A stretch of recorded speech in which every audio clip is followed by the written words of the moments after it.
All right, we'd like to welcome everyone here today to our Help Me Grow Utah virtual networking event. We're excited that you could all join us, and we're excited for the things that we're going to able to learn from DCFS today. But before we have them join and share information, we do want to give a few informations about Help Me Grow Utah and the services that we provide. Help Me Grow, we are universal information and resource network. We try our best to connect families and providers to resources in the community, as well as informational resources in their home at no cost.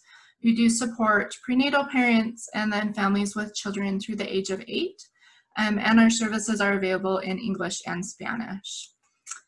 Our parent support specialists, many of which are joining us today on this meeting, are the ones that are actually doing the care coordination with the families. When a family comes to us, they're connected with one of them, and they're the ones that work with families virtually through phone, text, email, and sometimes mail as well. A lot of what they do is getting families connected to resources, and one of those things is the community referrals that we like to make. We do have access to a resource database that's full of community resources, and we are able to search that and get families connected to resources based on where it is that they live and based on their family need or their child need.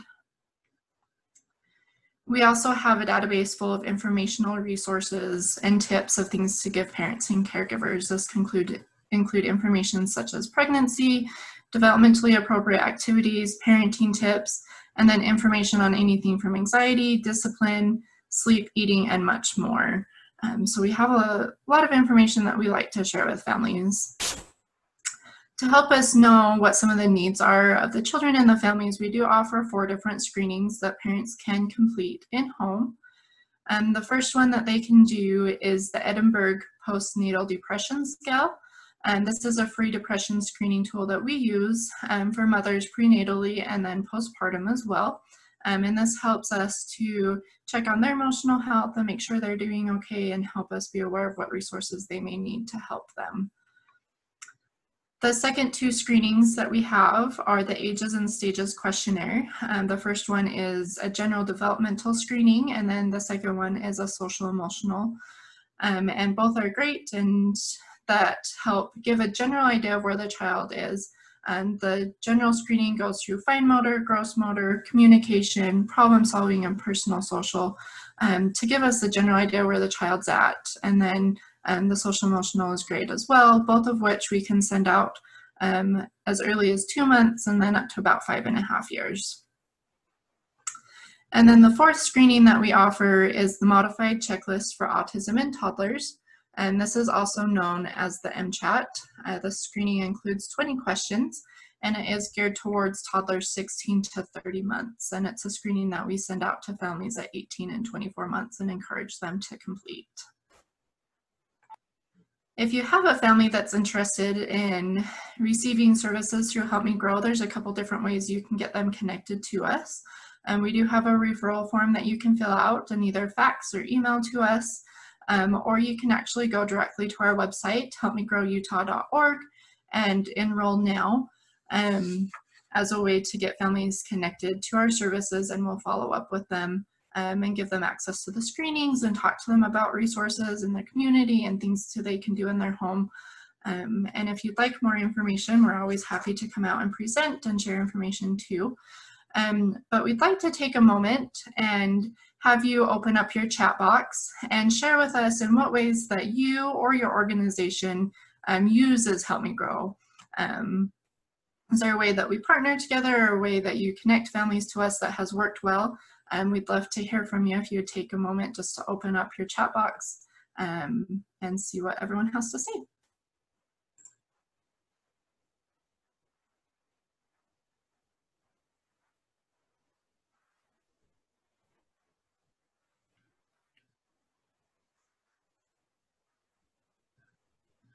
So partner through Baby Watch and the new AUCD CDC grant. So yeah, we definitely have different ways that we partner and refer Head Start families. And we love being part of all your programs as well and getting referrals from you. definitely as a way to get resources, to connect families to other resources throughout the community. We're happy to share information about resources with you if you ever have questions as well.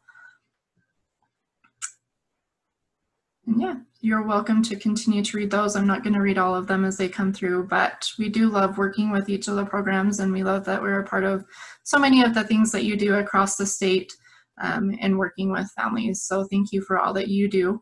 And we're grateful that we can be a part of that.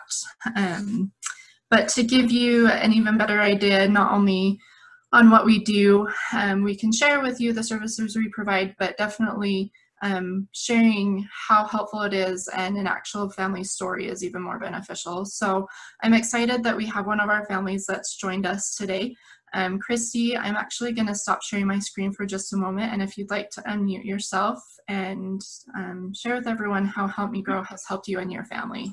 Yeah, I am happy to be here, and can you guys hear me? Yes, we can. Thank Okay. you. Yeah, I'm grateful for the opportunity to share our story, because Help Me Grow has been such a huge part of our story. So we have a lot of, I have a lot of nieces and nephews who've been diagnosed with high functioning autism. So going into parenthood, I was on high alert with my own children. And pretty much from day one with my daughter, she seemed not typical to me. And so I was really keeping my eye on her. And around 18 months, we had an opportunity to go get her, I can't remember the name of the screening, but it's like she played with her for hours to try to figure out if this was a BYU professor that was trying to help us diagnose her if she had autism at 18 months. But it came, like, the results came back kind of mixed, and it wasn't crystal clear at that point. And so she wasn't able to give us a diagnosis until we had Welcome Baby over for my youngest child. And Welcome Baby told, the representative that came over told me about Help Me Grow. And just the name of Help Me Grow kind of made me perk up, like, what's Help Me Grow? Because I was thinking, you know, with my kids and our family history, that any resources that would help me keep an eye on them would be helpful. So I asked for more information about Help Me Grow. So Welcome Baby put me in touch with them. What ended up happening was, between what the professor had done and the screenings that I was doing with Help Me Grow, it allowed the professor to give us a, what's it called? A diagnosis, but what is it called when it's not like, anyways, we were able to get a diagnosis, which we then were able to find an ABA program through Help Me Grow. Differential diagnosis, no, it's like she may test out of the diagnosis eventually. I don't know. I don't think it's differential. Anyways, but we got what we needed in order to get into an ABA program. Trisha from Help Me Grow helped us find our ABA program, and it has been absolutely life-changing. Like, the first 2 years of Lily's life before we got into ABA, provisional. Yep, she has a provisional diagnosis. So the first 2 years of her life were really, really all-consuming, really difficult. And before we were able to call it what it is, which is high-functioning autism, it just was like survival. We didn't really, you know, I had suspicions that she might be autistic, but I didn't know yet. It was a huge relief to be able to have a name for it and resources that could help us move in the right direction. Honestly, it gave me and my husband hope for my daughter. I mean, everything from the beginning, like eating, sleeping, calming her, everything was way more difficult than what it would have been for a typical child. So needless to say, ABA, I mean, I guess it's not needless to say, ABA has been absolutely life-changing. Help Me Grow is helping me keep tabs on my now 8-month-old. And I'm really confident that if he has autism, which you know, with our family, there's a good chance of it. We'll be able to catch it early. And with autism specifically, catching it early and getting them the services they need is very, very critical. And so I just can't sing enough praises of Help Me Grow and what they've done for my family. Yeah, is any questions or anything else I should add there? I think that's great. Thank you so much, Christy. We appreciate you taking the time to get on and share. Absolutely. Thanks for what you guys do. All right. Well, we appreciate Christy for doing that. I think it's definitely powerful to hear the stories of families and how the work that we do can make such a difference. And a lot of what we do is getting them connected to resources like you guys, and we appreciate all that you do. So we're actually going to go ahead and move over to our presenter. I'm super excited to have Tricia with us today from DCFS. I'm just going to give you a quick bio of her so that you can get to know her a little bit. So Tricia Reynolds is the Prevention Services Administrator for DCFS. In this role, she works closely with community-based providers to implement child abuse and neglect programming throughout the state. Tricia obtained her MSW from the University of Utah in 2009. She has been with DCFS for over 15 years in various capacities and roles, including family preservation, foster care, post-adoptions, and court services. Tricia is the mom of a 5-year-old girl and a 3-year-old boy who keep her very busy. In her limited time, free time, she enjoys yoga, cooking, traveling, listening to podcasts, and doing her nails. And the most interesting fact about Tricia is that she has won 2 cars in her life, which you might have to take a moment and share that because I think it's an awesome story. But Tricia, I'm going to go ahead and stop sharing my screen so that you can get on, and we turn it over to you. Okay, I guess I have to share about the cars since Jody set me up for that one. So while I'm sharing my screen, I will tell you quickly. My dad found out about this text contest thing like 10 years ago and figured out a way to kind of rig it if a bunch of us worked together. So this group of friends and family would participate in this text contest every day. And we were able to win 3 different cars through doing that over a couple years. And one of them was in my name. So that was kind of fun. And then 3 years ago, I donated some money to my neighborhood community council because I appreciated their newsletter, which apparently entered me in a contest, which I was not aware of. And I ended up winning a car, a Subaru, from donating $10. So really crazy. That's a fun fact about me. I am really excited to be here with you guys today and talk about child abuse and neglect prevention. A lot of people don't even realize that DCFS participates in prevention activities. Most people think about DCFS more as intervening and treating and helping families get rehabilitated after there have already been some issues, which of course that is a huge part of what we do. But most people don't even know that my job exists at DCFS. I didn't even know that my job existed at DCFS a couple of years ago.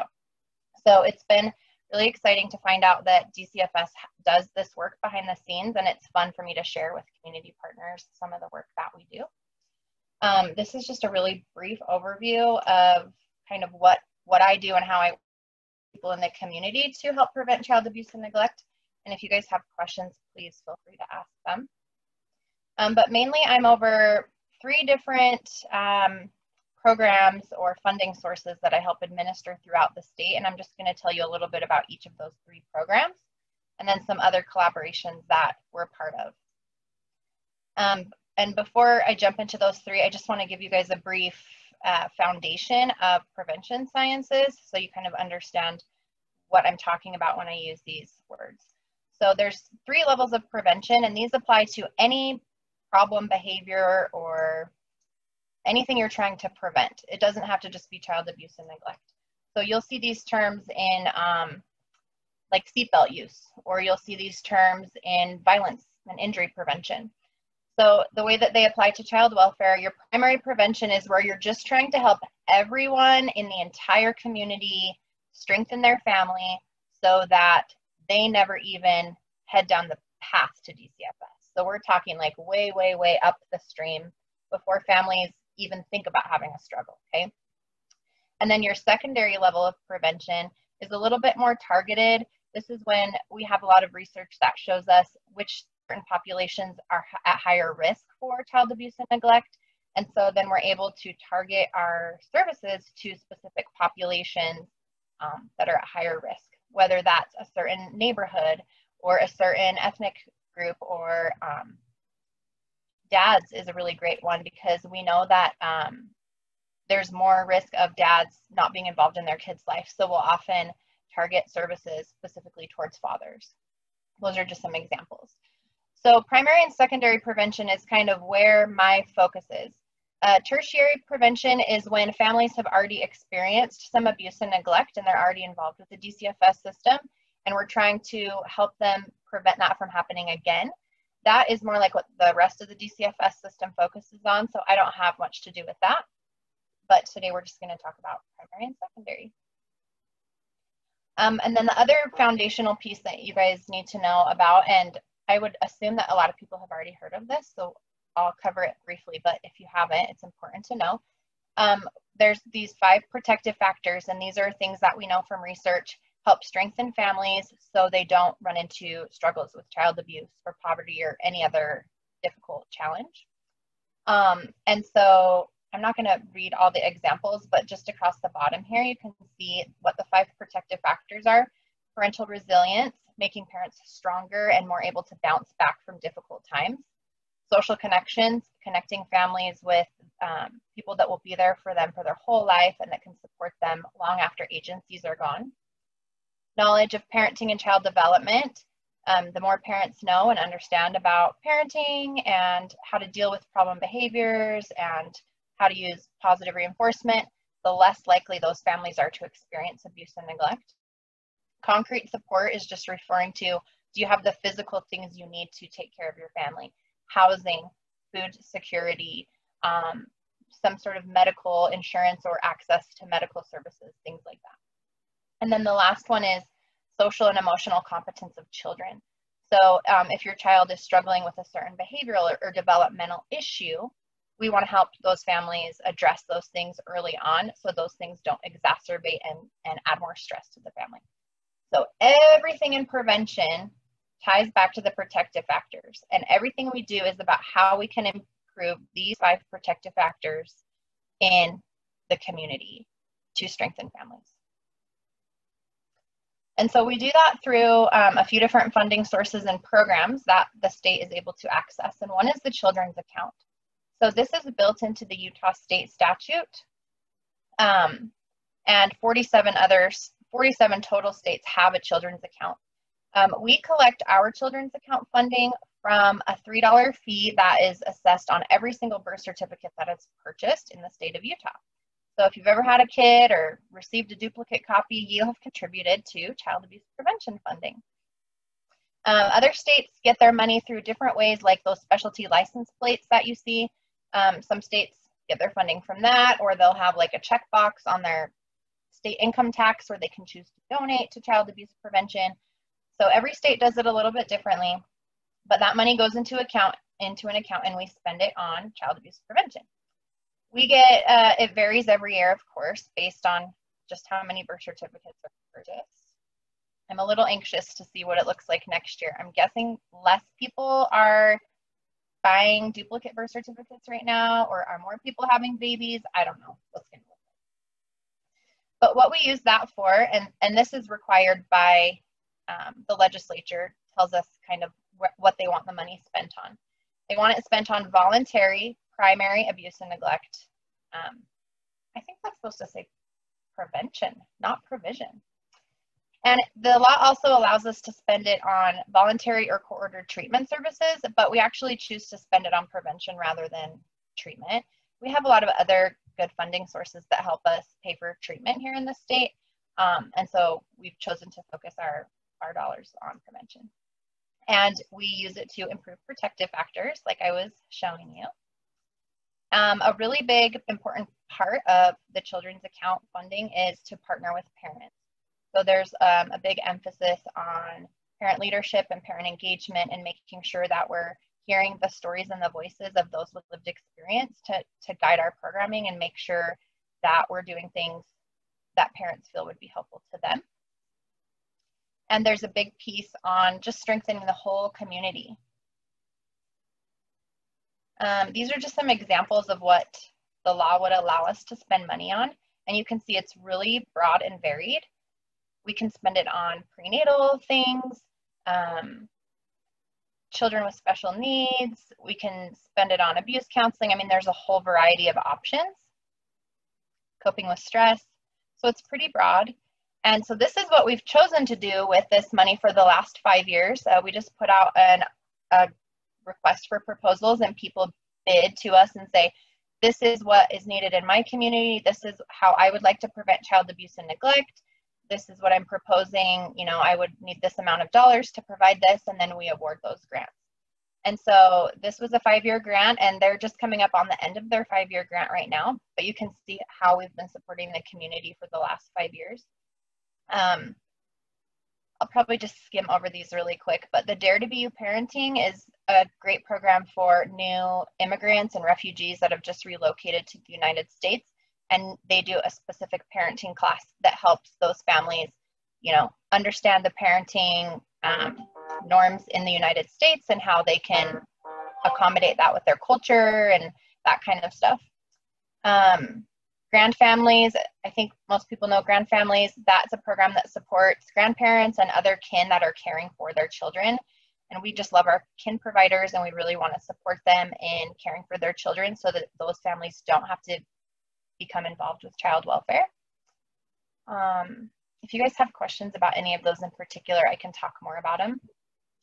Home visiting is one of the biggest types of programs that we fund because we know from research that a lot of home visiting models have really good outcomes, and we want to give our money to things that are based in research and in evidence to make sure that they're actually helping families. So a lot of these different programs throughout the state are doing home visiting models. And we do make sure that we fund programs in all areas of the state and try to cover as much geography as we can.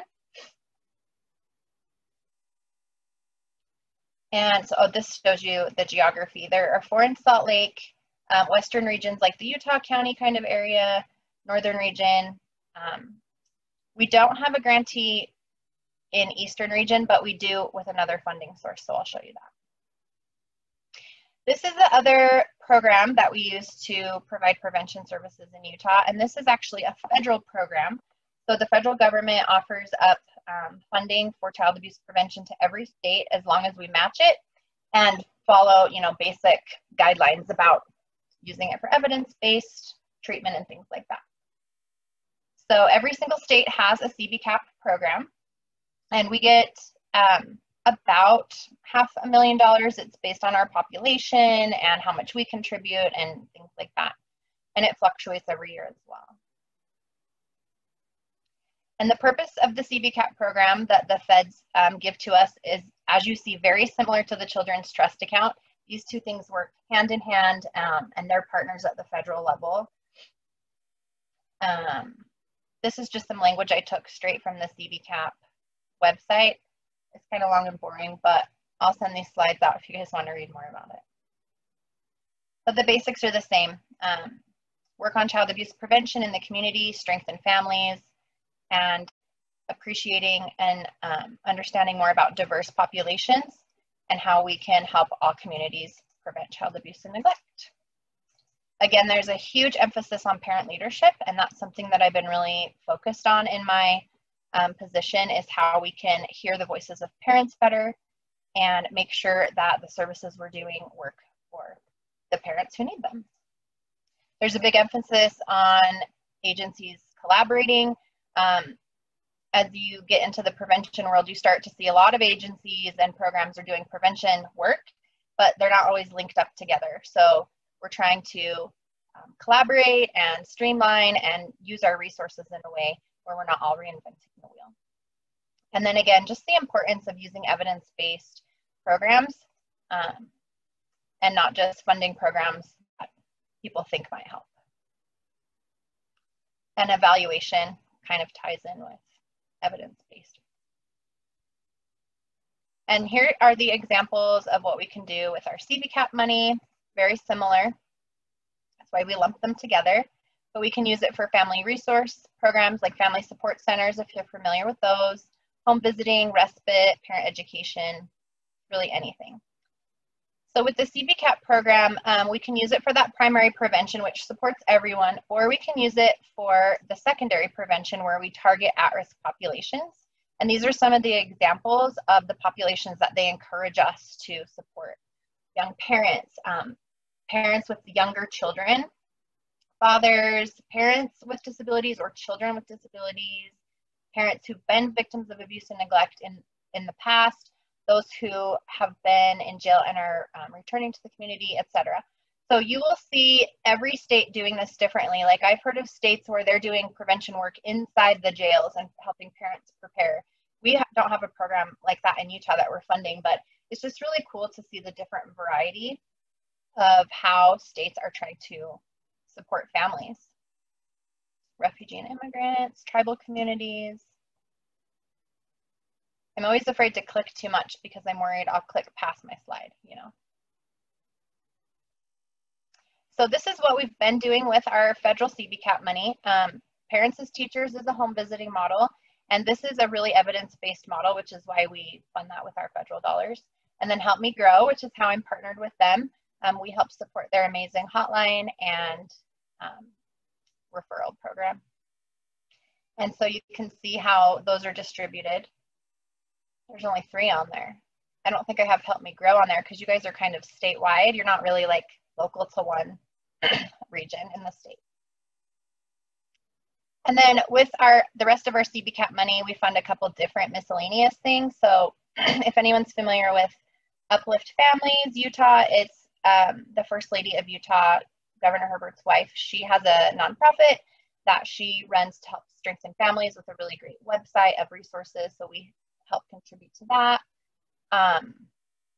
PFUF, Protective Factors for Utah Families, is our state network of people who are working to provide training of the protective factors to different agencies. So if you were protective factors that I mentioned, please reach out to me and we can set you up with some training to learn more about that for your agency. And then the last thing that I'm mostly a part of is the Family Support Centers. They're state funded, and I know that you guys are trying to get your own presentation from the Family Support Centers, so I'm not gonna go too much into depth and I'll let them talk to you about their program, but it's fantastic. They're all throughout the state. They provide respite and crisis care for families that are stressed. They also provide emergency shelter for our children who are in our foster care system who need a safe place in between foster homes for other programs. And they provide adoption respite for us. So families who've adopted and they're struggling, the Family Support Center helps support those families. And some of them provide therapy as well. Just depends which center you're at throughout the state, which services they do. And parenting education. This is just a list of all of their locations. So they're all over, and they're always trying to expand and open new locations as well. And then the last thing that I'll just breeze over is some of the collaborations and organizations that I work with to try to streamline our prevention services throughout the state. So we have a Child Welfare Improvement Council that oversees what services DCFS does and also helps guide me on how to spend prevention dollars. So DCFS is housed in Human Services. There's a lot of different human service agencies in our department, and we're actually just starting up a DHS-wide prevention collaboration. And so I'm really excited about that. I'll be working with the sister agencies in juvenile justice, substance abuse and mental health, and services for people with disabilities to figure out how we can, help prevent all of those things earlier on. I work a lot in early childhood spaces because that's the main target population that child abuse prevention is aimed towards.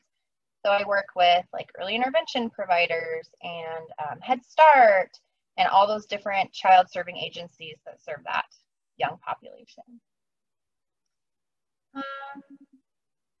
Yeah, There's a lot of them. I don't need to list them all. These are some of the grants that we get to do other services in DCFS, and some of my peers from my team will talk a little bit more about those. But we're trying to collaborate everything so it makes sense for families to move through our system in a more streamlined way. I'll let you guys look at these on your own, but I just wanted to share that 2 of our grantees from Utah were recently featured in our nationwide summary of exemplary practices. And so that was really fun to see that 2 of our grantees got some nationwide recognition for the great work that they're doing. And we were also featured earlier this year for the way that we incorporate the protective factors in our child welfare services. So we have some really cool things happening here in Utah in this space. And then just next steps for what we're doing with prevention is we're currently renewing those contracts that I shared with you. So we may have the same or a different group of people that are doing prevention services for us. And then we're just always working to increase our collaboration with other agencies. So if any of you are working in this prevention space and I haven't met you yet, I would love to chat with you and see how we can team up and support families. And I'm always just working on, I want to do a big needs assessment to really understand, to make sure we're doing the services that families really need and not just guessing, if that makes sense. So these are just some links you guys can look at, some of the resources that I mentioned. Questions? I know it was like so fast and I talked so fast. Trisha, there is a question on the chat if you want to go and look at that for just a moment. I am going to answer. I can't see the chat if I'm sharing, but I stopped sharing. So. Someone did ask if you'll get these slides. Trisha has shared them with me, and so they will come out in the follow-up email, just so that everyone is aware of that. So can you get the chat now, Trisha? Yeah, Kristen, I'm reading your question. You understand the idea of prevention, but how do you help people that do not think they need it until it's too late? Like they've been taken out of the home or were incarcerated? Okay, well, so part of prevention is really working with families on a voluntary basis. Like none of these services that we're doing here would ever be forced upon someone. They're just there to strengthen families if they want it. And I sometimes feel like when you're not requiring people to do things, they're a little bit more likely to do that, right? Like human nature, we just want to push back and not participate in things that people tell us that we have to. So the idea is that hopefully the more that we offer these services to people in the community, the more that they will access them so they don't end up removed from the home or that they don't end up incarcerated. But if, you know, of course we can't ever force anybody to participate in any sort of help that they don't want. So I don't know if that's a great answer. I mean, that's a complicated issue.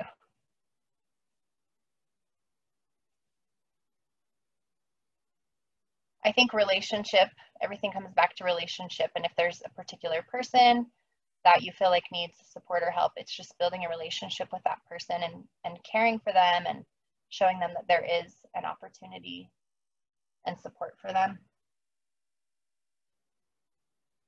Other questions? All right, we're gonna let the rest of my team share what they do at DCFS. Awesome, thank you so much, Trisha, for giving that great overview. Like I said, we'll go ahead and share her slides in the follow-up email. But Trisha has been so great to pull together her team for us so that we can actually do a panel and have you guys be able to, or have everyone be able to hear for a few minutes about each of the programs and actually be able to ask questions. Kaylee actually put a link in a little bit earlier to be able to ask questions, and she just put it in again. So I'm going to go ahead and share my screen, and you'll be able to see who within DCFS is presenting, and they'll take a few minutes and share their program, and then if you'll use that link to ask questions, we'll follow up with questions after they're done with each of their presentations. So Marnie, we'll go ahead and start with you. Great, thanks Jody. So yeah, my name's Marnie Maxwell and I am the Intake Program Administrator. Intake is the child abuse hotline for the state of Utah. I've been with DCFS for about 20 years. The first half of that was with Child Protective Services, and then the last 10 years I've been over the intake program. So we take about 70,000 phone calls per year. Not all of those are referrals of abuse or neglect. Sometimes people will call us with a question. But anyway, it's a busy place. We do get lots of phone calls. We are a centralized program, which means that it doesn't matter where you're at in the state. You call the same number, get the same group of people answering the phones and making the decisions about what to do with those referrals. If any agency needs business cards or magnets that include our hotline number, just let me know and I can get those to you. So be aware that just over 50% of referrals are open for investigation. So it's not unusual to make a call or make a report and have it not be opened. However, the information is still documented in our system and it's still helpful to us. We use that, like we review histories of families when someone calls in another report. And so your information could still be helpful to us in making future decisions about that family. Hopefully everyone on this call is aware that Utah has a mandatory reporting law. So what that means is that anyone who has a reason to believe abuse or neglect has occurred is mandated to report either to DCFS or to law enforcement. If it's an emergency, I'd call law enforcement. Otherwise, I would report to DCFS. And then we're required to cross-report all of our cases to law enforcement, and they do the same with us. When you call, you can be anonymous. However, it's helpful if you're willing to leave your contact information in case the caseworker has some follow-up questions they would like to ask. Know that your information is confidential by law. So even if you do leave your name, we don't ever share that with the family. Try to have everything available about the family when you call. There are two things that we have to have in order to open an investigation. One is a way to locate and identify the child. So, you know, it could be a home address, it could be a school address or something like that, but we have to be able to find the child in order to help the family. The second thing we need is an allegation that meets the statute definitions of abuse or neglect. And if there's any agencies on this call that ever want a more specific training about the different allegations we investigate or what information we need in order to open those investigations, please contact me about that.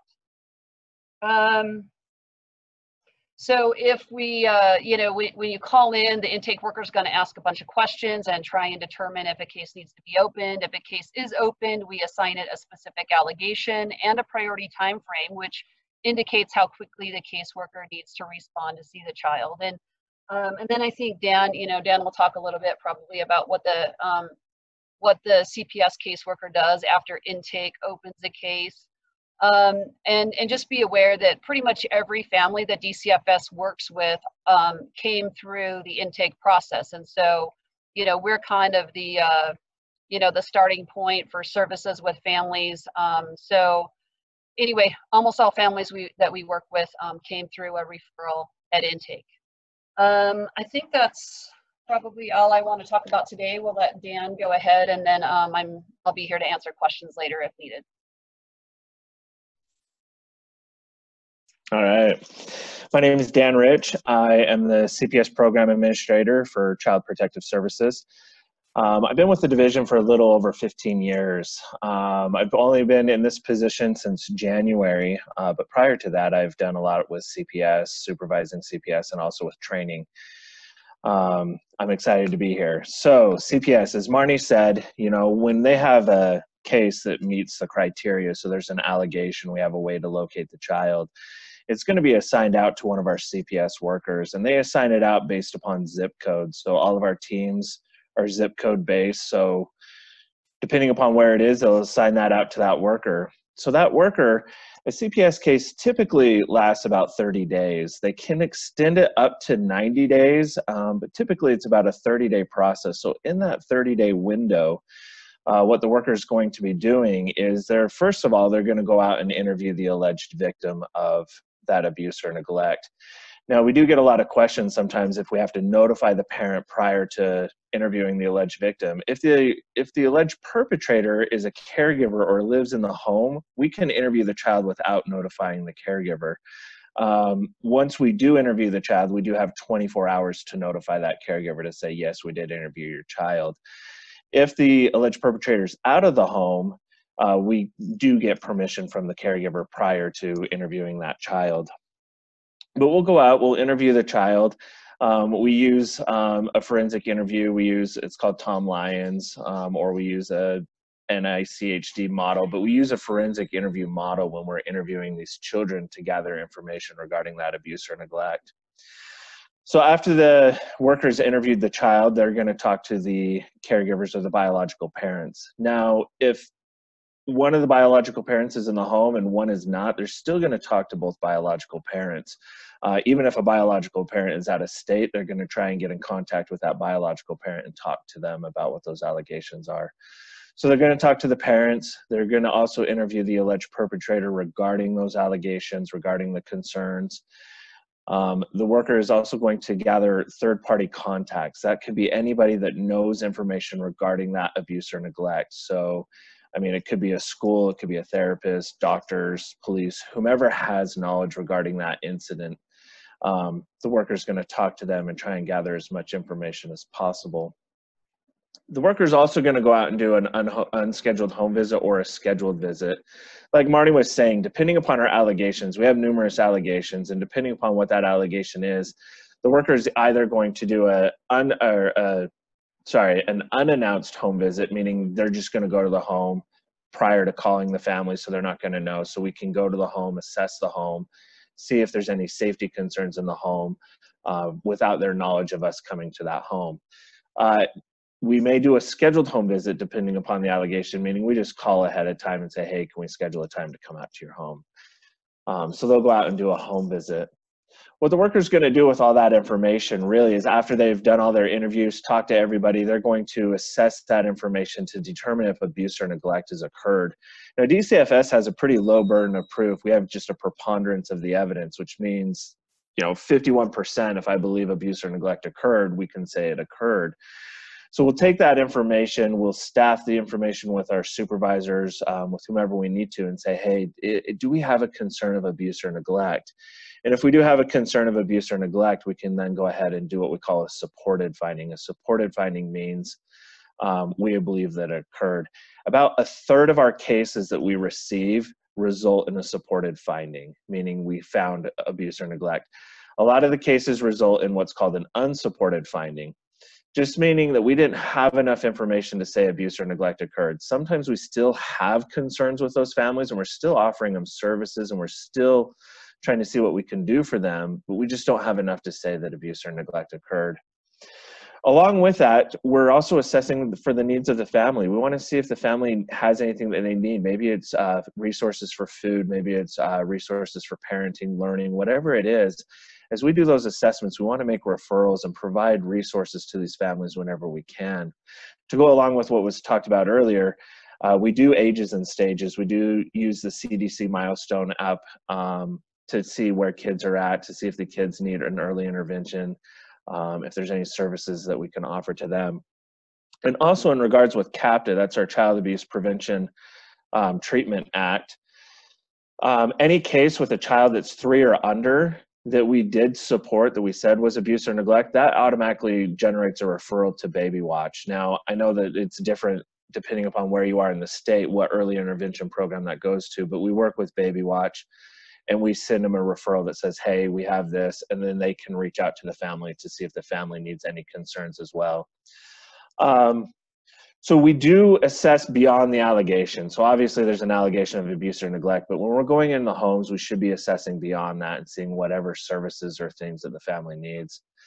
Now this can result in a couple different things. We can support a case, offer services, and we're out of their life. We can unsupport, still offer services, and we're out of their life. But if we have concerns of safety for the children, there's a couple options. We can offer a collaborative case, which means we're going to work with the family ongoing. Kyla's probably going to talk to you more about this, but we can offer ongoing services, but we don't have any court involvement. The family's working with us, we'll get a caseworker assigned, and we can work with the family, assess those needs, provide additional ongoing services. We can do a court-ordered in-home case, and once again, Kyla will go more into that, but if we have concerns, we can offer in-home services, get the court involved, so we can make sure that the children are safe in the home. If there's safety concerns and we can address it by any of those means, maybe a kinship caregiver, maybe it's an in-home services, it could result in the removal of the child. So our child protective service worker will remove the child from the home, and then we will work with either a kinship family, a foster family, whomever we can find out that can help us, you know, provide safety for this child while we work services with the caregivers.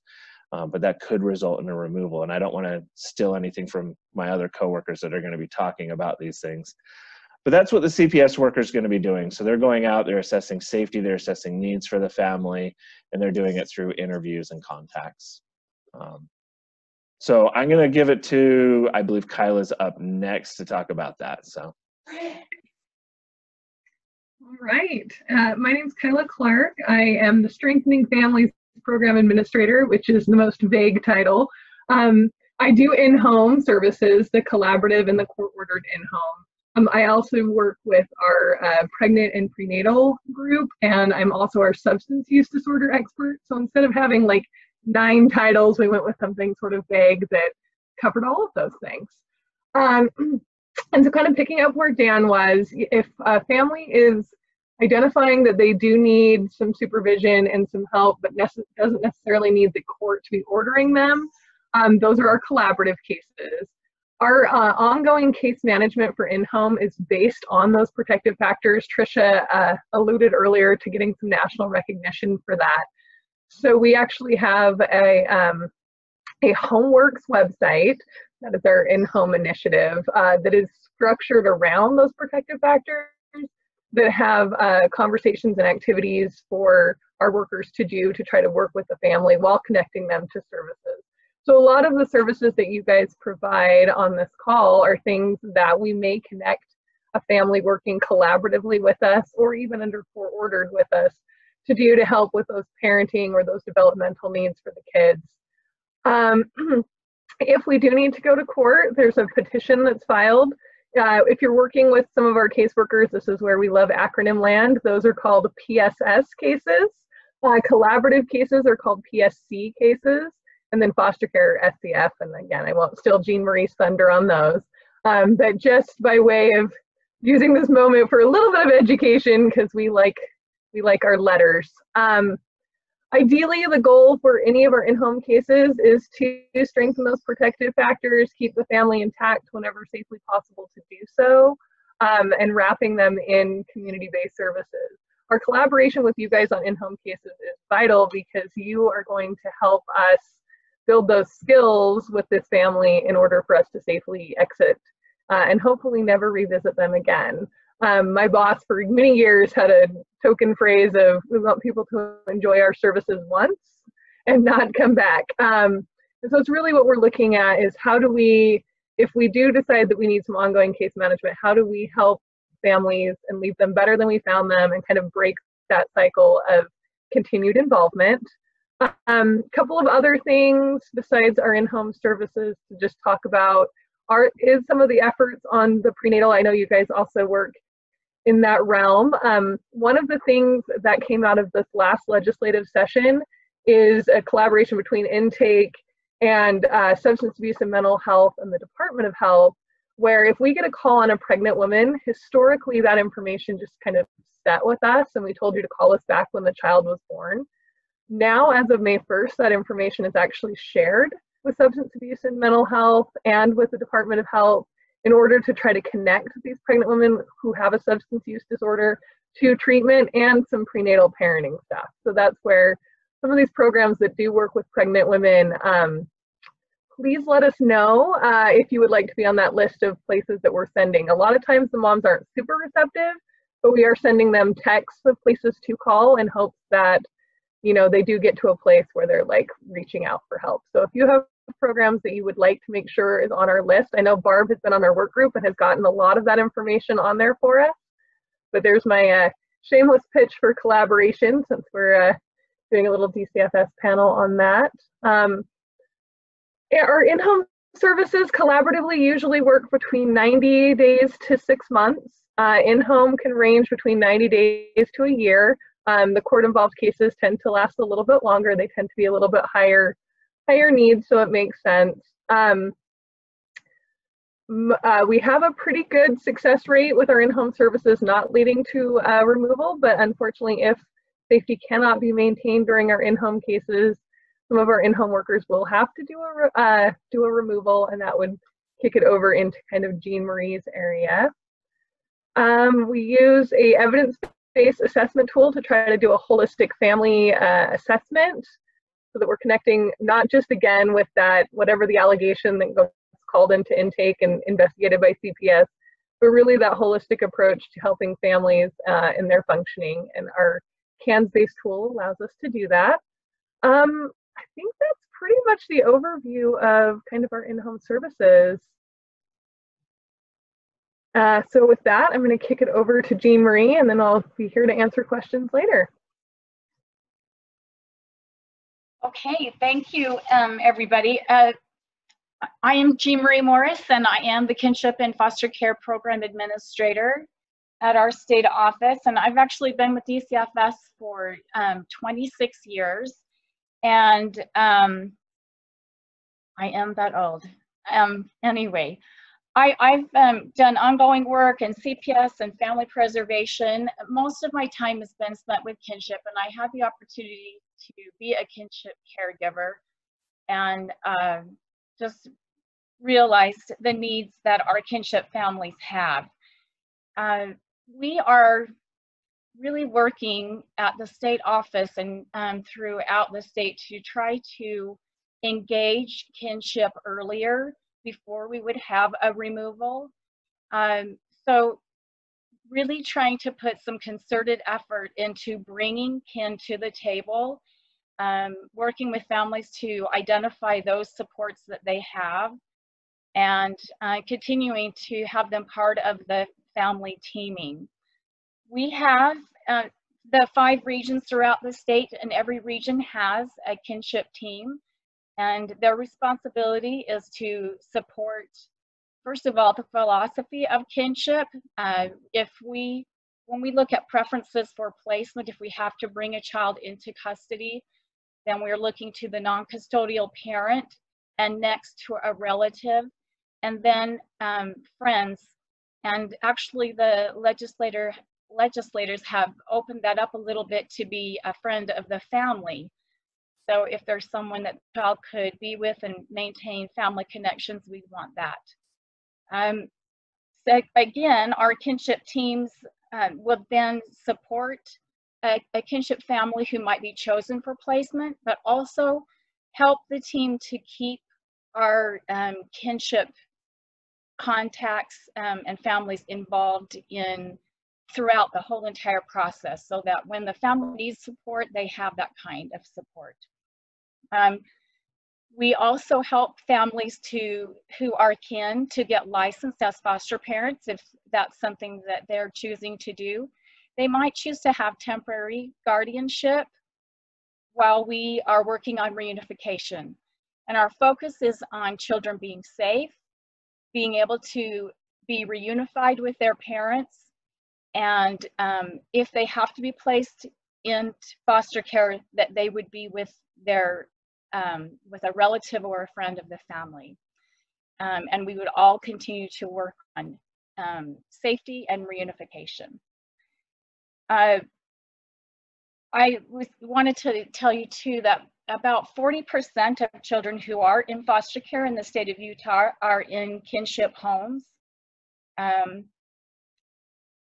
So we really are trying to help families to be supported and look for, engage, and search for family members.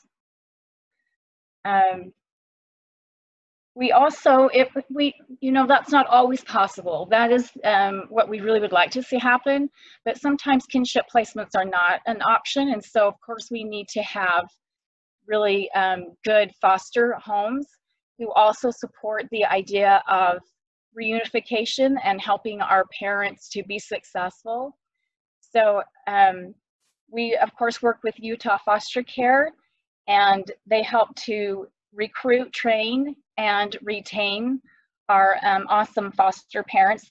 We also have resource family consultants at the division who also support our foster families and help to make the best placements possible to meet children's needs.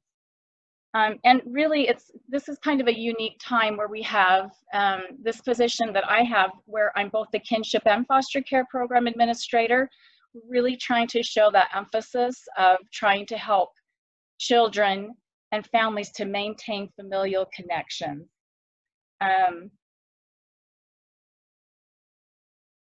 I'm trying to think of what else I would want to tell you, just that we are working on some pilot areas where we would be looking at kinship options just as support to family, even before a child would come into care, and what kind of support and help family can give before we would get to that point where it would be serious enough that we would have to remove a child. And with that, I will hand it over to Aubrey. Good morning. I'm Aubrey Myers. I've been with the division for 22 years. Majority of my time has been in the adoption arena, but since coming up to the state office, I've also picked up transition to adult living. So kind of the program areas I work with. First and foremost, kids who are in the system and don't get the chance to go home or be reunited with their families, move to adoption. And I would say necessarily we do kinship adoptions as well. But children who don't get to return home to mom and dad qualify to be adopted. And most kids in our custody qualify for adoption assistance, which falls under kind of the adoption assistance is an umbrella, which includes a child will qualify for Medicaid until their 18th, the month of their 18th birthday. Most kids, once they turn 18, the end of that month, their Medicaid would stop. There are circumstances where a child would go past 18, and we can extend an adoption assistance agreement until 21 if the child has disabilities and qualifies for the Division of Services for People with Disabilities. In addition to that, the cost of the adoption, up to $2,000, we can help reimburse, and that's per child. And then children also could qualify for a monthly subsidy or stipend that they could qualify for, and that is based on the needs at the time of the adoption. The family would work with their caseworker and a lot of times an adoption specialist who can sit down and help them decide if a stipend is needed, how much that would be. And then that is also good until the month of the child's 18th birthday. We also provide post-adoption services with the state of Utah. Who were adopted from our state, and Utah's one of the states that if a child moves here who was adopted through the foster care system from another state, they would also qualify for post-adoption assistance. But that includes all 5 regions have post-adoption teams and post-adoption specialists that work with those families, and under their Medicaid enhancement in the state of Utah allows a foster child or a child adopted from foster care to participate in any service that a typical foster care could participate in, and that usually falls in the realm of mental health and therapy. So if a child is seeing a mental health provider while in care, they can continue to see that provider after adoption. It doesn't change who they can see, because typically Utah's Medicaid system, or excuse me, mental health system is based on a Medicaid catchment. The different areas have a catchment for Medicaid, and typically if you're issued Medicaid, you have to go to that specific provider. And they're the local mental health authorities around the state, Optum, Wasatch, Bear River, Weber, all of those places. But an adopted child can be used in the Medicaid enhancement program. We call it the carve-out program. And then that allows a youth to go to any provider a foster care child could see as well. And in addition to that, post-adoption has some grant funding that we can use to help families meet the needs of their special needs child. And that's usually in the realm of like the mental health services. If a child has a specific disability or something that requires special equipment or anything like that, post-adoption can assist with the family in purchasing those items through those grant processes. And there's a local grant called the Family Adoption and Support Grant, which is available to each region. Each region is allocated an amount of money each year. And then there's a state level supplemental fund that is used. And that's usually used when there are larger issues in the family that a local grant cannot take care of. Okay, then we move on to transition to adult living. Youth in the state of Utah who are 14, or in the custody of the state of Utah, who are 14 and older, can participate in the transition to adult living programs. And we don't want to see as is necessarily using the term program. We wanted to see as a process in a child's finding permanency, whether that's returning home, adoption, or aging out of the system on their own. Transition to adult living, it helps prepare these youth 14 and older to become independent to the best of our ability and their abilities. So we want to connect them with their coordinators, and they learn their milestones. They learn how to do things that help them move into adulthood, whether that's health, sexuality, resume writing, job finding, job skills, those kinds of things. The Transition to Adult Living program wants to help youth become as skillful as they can as they age throughout the system. Crystal, I'm new to the TAL stuff, not new as in I've been around a long time, but new as to being over it. So Crystal, anything you want to add? Go ahead. Hi, I'm Crystal Bale. I'm also the administrator with DCFS. You won't see my name on this list because my role mainly is to support these people in their goals within this program. So I'm here to support them. But the Transition to Adult Living program is an amazing program. Just mainly support those young adults as they transition on into whatever their independent living situation is. So if you have any questions about that, I'm sure Aubrey or myself can answer them.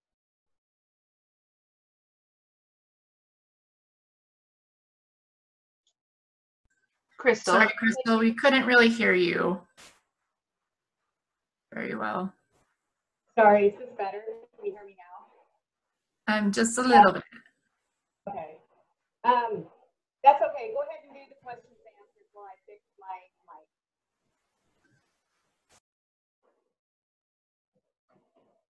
mic.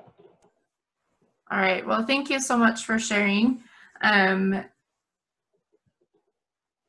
Aubrey, was there anything else you wanted to add to that? Nope, if anybody has any questions, I'm open to that. All right. Perfect. Well, thank you for sharing an overview of each of your programs. We actually sent out a link, and Kaylee, I'm going to ask you to send out one more time where you have the opportunity to ask questions. We have about 20 minutes, and we have had some questions come in. And so I'm actually going to go ahead and start asking some of these questions, and most of them are just to everyone on the panel in general, so I'm going to ask that you probably pick whoever's the best to answer that. But the first question is, let me see, let me get it pulled up here. Have you seen a decrease in DCFS cases since prevention efforts have been in place? Does that number get better every year? I can probably answer that. We don't, usually numbers increase, but I don't know that it's due to a lack of prevention efforts. I mean, I think our population increases and there's lots of different factors in the numbers of referrals that we receive. I mean, Tricia can talk about that as well. I'm sure that prevention helps, but there's just a lot of different factors that come into play when we're talking about number of referrals that come in every year.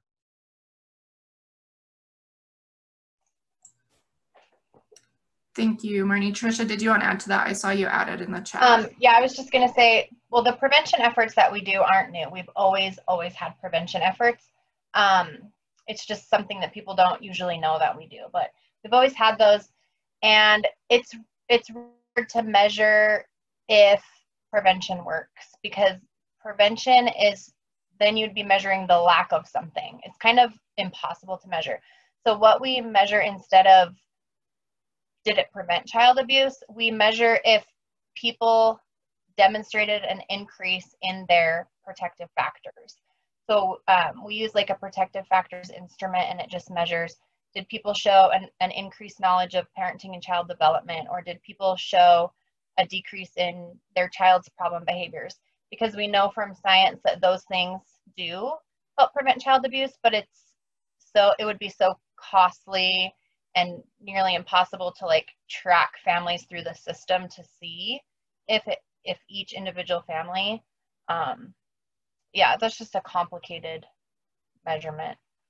We did, so a few years ago, there was a federal waiver demonstration, and we were able to show that the in-home efforts, so the intact family efforts building the protective factors, did actually reduce the need for foster care. So it wasn't the primary prevention, it was the tertiary prevention. Fun thing about prevention is anytime anyone's talking about it, you always have to make them put it into context, because like there's a huge federal law, the Family First Prevention Services Act, which totally funds things that are DCFS involvement, which is not primary prevention, which you could have like the battle of what prevention means conversation. But from that lens, we were able to actually track a decrease in the need for foster care through using services like you guys and building those protective factors through our agency.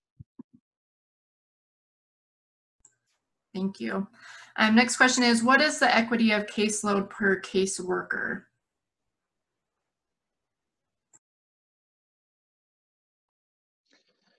I can speak to CPS. I can't speak to ongoing, but for CPS, I can talk about.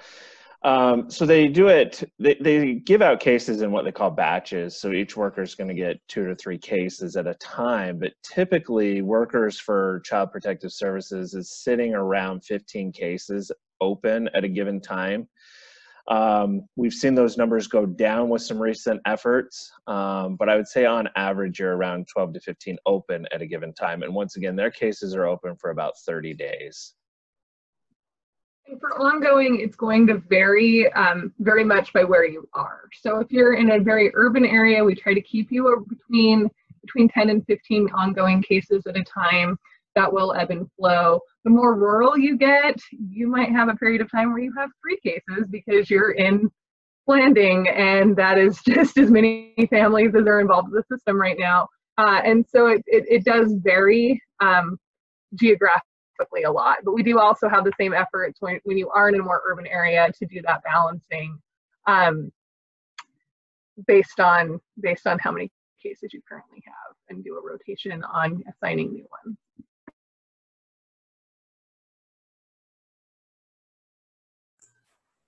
Great, thank you. Next question. This one is actually for Dan. For the interview process, how young of a child can you interview? What do you do if the child is too young? So that's a really good question, because a lot of people are always trying to put an age to an interview, and really it's assessing whether the child's verbal or not. You know, you guys have probably seen where you can have a 3-year-old where 3 or 4-year-old where they're verbal enough to give you some information, but you've also seen a 6-year-old that can't do it because they're not verbal. So really it's for the worker to go out and assess their ability to be interviewed. Are they verbal enough to answer questions, to follow direction, to do things like that? If a child is unable to be interviewed, I mean, maybe there's a developmental delay, maybe it could just very well be age. We have to assess through other means. That's when we start talking to caregivers, third-party contacts, individuals who know about the abuse or neglect, rather than depending upon the child just because they can't be interviewed. So we look at other factors to try and rely upon whether we can determine if abuse or neglect occurred. Yeah, and that would include a like visual assessment of a really young child, a baby or something like that. I think we, I mean, correct me if I'm wrong, Dan, but I think like if the baby's sleeping when the worker goes to the home, we're still supposed to see the baby, you know, outside of the crib or whatever, making sure that they appear okay, they don't have any injuries and things like that. Yeah, definitely. Thanks for adding that, Marnie. Yeah, we do a visual assessment, and yes, if it is an infant, we do want to see the infant awake. We want to see the infant, you know, in their state, to see if there's any concerns with that infant or developmentally, or even if there's abuse or neglect. So we want to see them awake and, you know, reacting. So. Perfect, thank you. Next question, do you have refugee services as many abuse situations occur with language learning families who culturally accept that women and children are less than individuals, would not report or accept help from outside? And that's to any DCFS employee.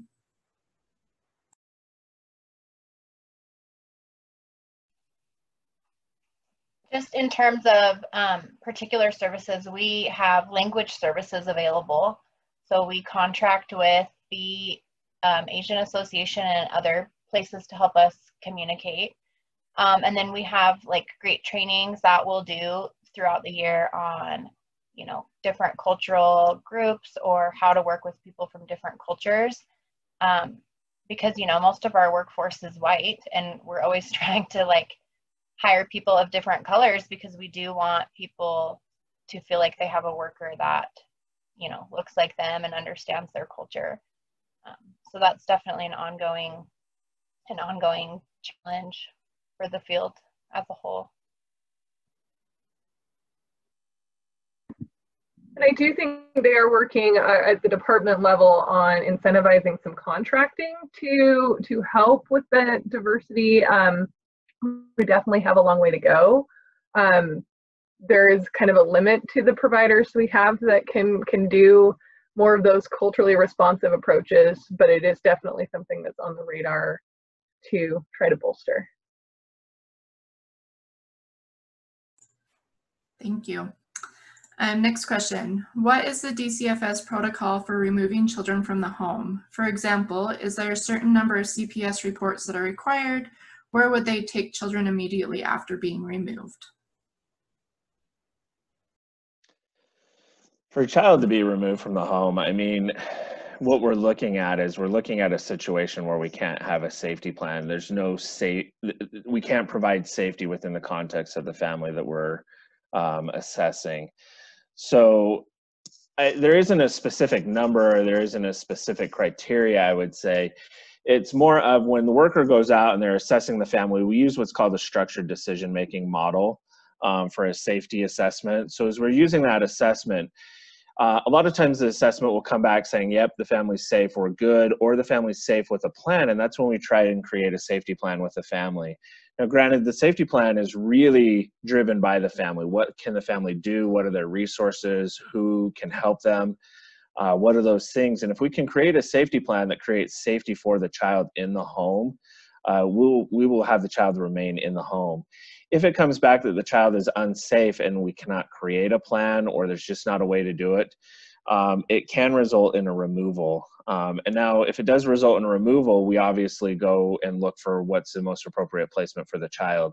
If there is a family member that we can, if they say, yeah, I have an aunt, I have a grandma, grandpa, I have somebody that can care for the child, we would then go ahead and take a look at that family. We're going to do, you know, a walkthrough of the home. We're going to do a background check. We're going to do different things to make sure that that family's safe for that child. And if we can determine that, we'll place the child with that family member right away. If we cannot place with a family member and it looks like the child may go to a foster home, they sometimes will go to a shelter. So we have the Christmas Box House. There's a Christmas Box House in Salt Lake. There's one up in Northern Region, and we also have some other shelter options. But a child would go to a congregate care setting until we can get them into a foster home. Or maybe as we're looking for a kinship home, they may go there while we're looking for that kinship home as well. But usually the stay in these congregate care settings for these kids is very short. We try and keep it as short as possible. We want to get them into a safe and stable home environment as quick as possible. I hope that answered that question. And just to add to that, that is one of our main focuses, is to be able to search and gather as much information right up front to be able to place a child with kin. And when we say kin, we're talking about relatives as well as friends, friends of the family. So just to make that clear about kinship. Great, thank you. Any changes in number of cases you have noticed since COVID began? Yeah, so when children were sent home from school and they were not really leaving their homes and getting out and seeing lots of people. Obviously, the number of calls went down. So, you know, that was concerning, and that's kind of a national trend. But since most schools have started back up and kids are having more interactions with other adults, those numbers have increased again to be more in line with what they've been in previous years during this, you know, this time frame when kids go back to school. And something I wanted to add about what we did during that time to try to help support families who were more isolated. We worked with our Prevent Child Abuse Utah, which is a local organization that helps us prevent child abuse. We put together some literature and shared it through all the school districts to like the educators and the school counselors. That was some information on how to support families through seeing them virtually, and like things to watch for that may potentially be concerning, and when to call DCFS, and some resources that the educators could refer families to. And we shared that at the beginning, at the end of last school year while kids were still in school. And so we're planning to do kind of, you know, something like that again now that school is going, just because that is who is really seeing kids right now, even if it is virtually, is our teachers and our educators. And also Head Start, like there's a lot of child serving agencies that have still been seeing kids during COVID. One of them, the big ones, is the Family Support Centers. They never closed. They've stayed open this whole time.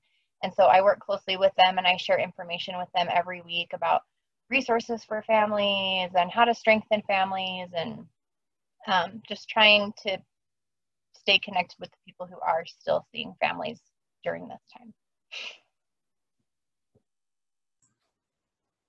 Great, thank you. Jean Marie, this next question is actually geared towards you, or asked to you. Do foster parents who have complaints about abuse to foster children continue to foster children? So help me to understand that question. Say it again. Yeah, so if foster parents have complaints about abusing the children they're fostering, will they continue to foster? If there's a complaint about a foster parent who may have abused a child, is that the question? Yes. Yes, that can happen. We actually have a related parties investigative team who is part of DHS, but separate from DCFS. And they will, if there is a complaint made, they look into those allegations, and there's a process. We actually just made a pamphlet last year to help guide foster parents about that process. And we certainly have had cases where that they were unfounded, and they could be a foster parent. Again, we've had cases where there was an investigation and the children were returned to this family and adopted by the family. So just depending on every individual circumstance. Great, thank you. Dan, this question is for you. What exactly does get the courts involved mean? Can you explain how a family will begin interaction with the courts and what it takes to no longer need it? Yeah, this kind of bridges between me and Kyla, so I'm going to let Kyla jump in if I miss something. But to get the courts involved, so like I said, when we go out to the family and we do our safety assessment, if we're saying that there's a safety concern or we have concern for the child's ongoing safety, the courts can get involved in two different ways.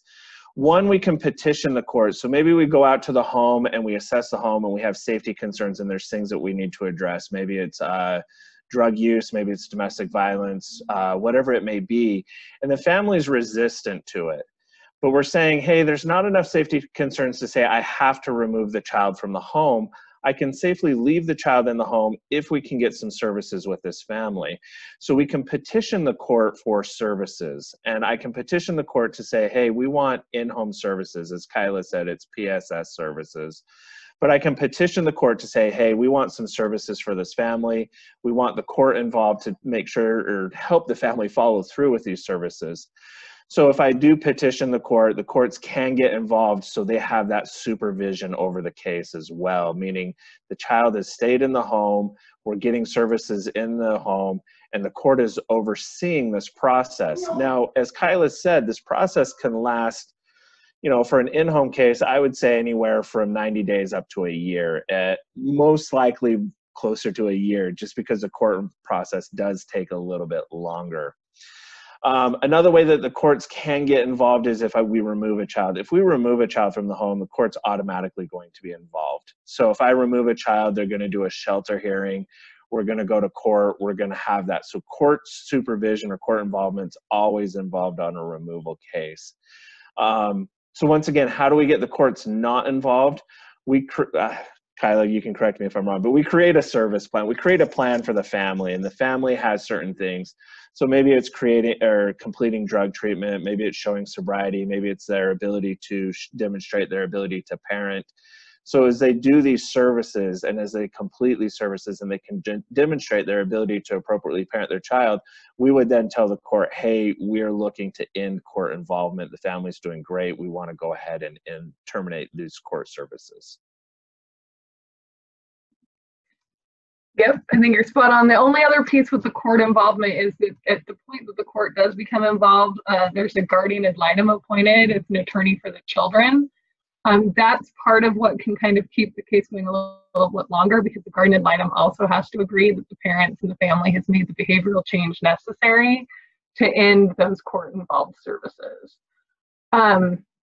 Sometimes, we want people to recognize their need for change, but sometimes it takes a little bit more of the court and a little bit more motivation to get them to recognize that there's that need for change. So sometimes the court process will have that.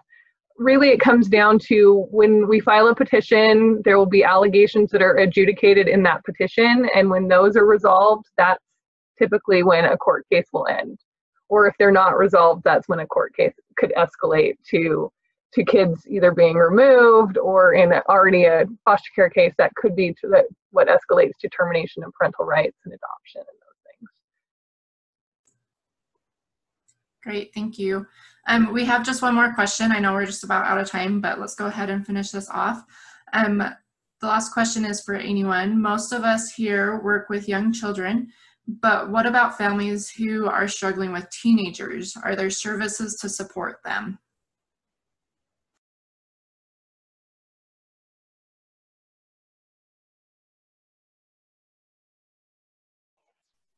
No one wants to answer. I can answer. Yeah, we try to work with as many community-based providers as we can, just because nobody really wants the government in their life, and we don't want to be dictating to families how to parent. So we're always going to get familiar with the community resources in each area and connect families with that. So like if we got a call through intake and it was somebody struggling with their child, maybe Marnie can answer like exactly what intake would do. But if I ended up working with a family that had struggling teenagers, we work with youth services in Salt Lake. We work with whatever provider. I'm only familiar with Salt Lake services. But yeah, there's a lot of therapy agencies. I supervised a team that worked with teenagers for 7 years. So there's a lot of different services that you get familiar with through different insurance providers. Medicaid, schools have great resources for struggling teens. So you're usually just assessing what the challenge is and setting them up with an in-home service or a mentor or whatever that particular family needs, because teenagers are hard. Yeah, and I would just add that,